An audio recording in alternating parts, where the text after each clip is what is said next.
referred me to Toastmaster. His name was Toastmaster Mohammed Afzal. So cheers to Mohammed Afzal for recovering myself. My name is Professor Mitra, and I will be your dating coach for the next 5 to 7 minutes. Before I take this any further, let me be very clear right off the bat. I have never been a ladies' man ever in my life, nor do I proclaim to be one right now. In fact, to explain my dating life in a gist, I would compare myself to the Afghanistan cricket team. I make it to the World Cup once in a while, but I will never ever win a match. But my dear students, to learn from the failures of others is the hallmark of a true champion. After years and years of research, 28 to be exact, I have hypothecated a formula that a man's dating life always goes through. And I've broken it down into 3 phases. I call phase 1 the starry-eyed phase. This was me from age 16 to 23, a hopeless romantic, an avid consumer of rom-com movies, and a reader of every Nicholas Sparks book. And the most unfortunate of all, an avid believer of destiny. What you seek is seeking you.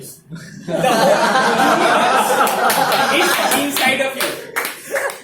Unfortunately, after many years of seeking and peeking and yet no hitting, I came to the conclusion that although these roomy quotes, they are fantastic as a WhatsApp status, as a credo for your real life, it might not always work out. Phase 2, I call it the phase of an average frustrated chump.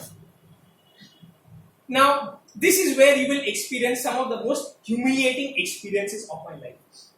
Let me recall a dating incident not too far back, and it took place nearby at Park Street.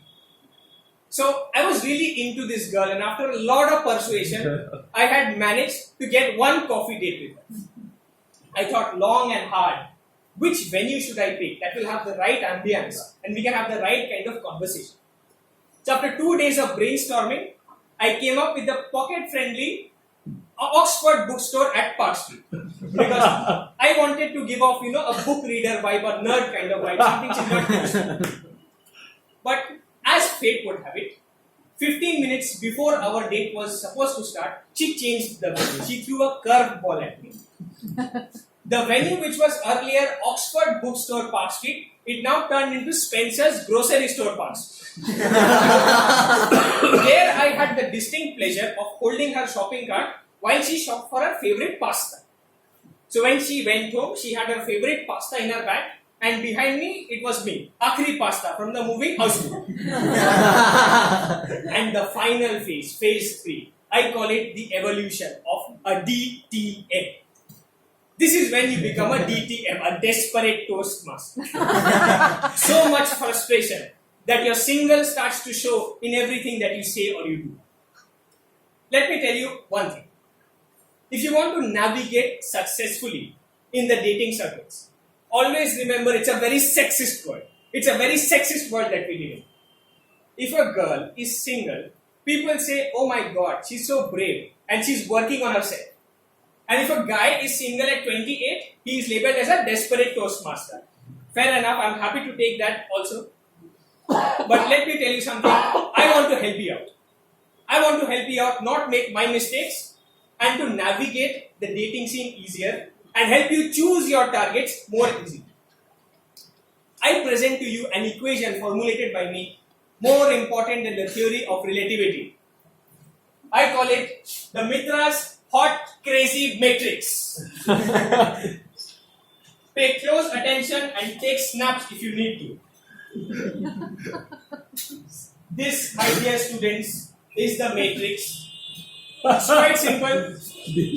At the x-axis, I am rating the hotness of a girl in 1 to 10. Every boy in the girl has done it. Do not deny it.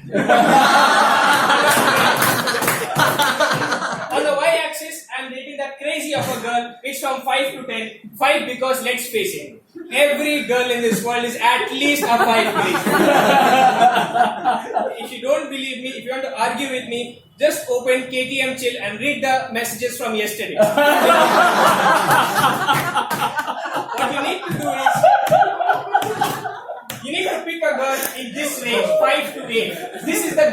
prenup zone. This is where you get your soulmate. I would advise you not to go over here, 1 to 5. This is the no-go zone. The girls here are so intellectual, they will be the smart ones and you will be the bimbo. So be careful with that. And 8 to 10 I call the prenup zone. They are really hot and really crazy. So if you enter a long-term relationship, one word for you. Prenup. I can go endlessly on ways to attract love in your life. But the truth is, if you don't do one thing first, you will not be able to succeed. And it will sound very cliched. But unless and until you really love yourself, you will not be able to attract love in your own life. It sounds very contradictory. People do not understand what loving yourself means. They confuse it with narcissism. But actually, it could not be any further from that. It means realizing that you're a flawed person and accepting all those flaws.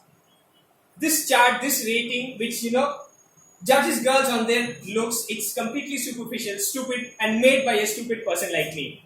The truth is, beauty is not just defined in any one way. Each one of you are perfect just the way you are. So, say hello to those who love you for who you are, and for those who don't, simply say, thank you next. My name is Professor Mitra.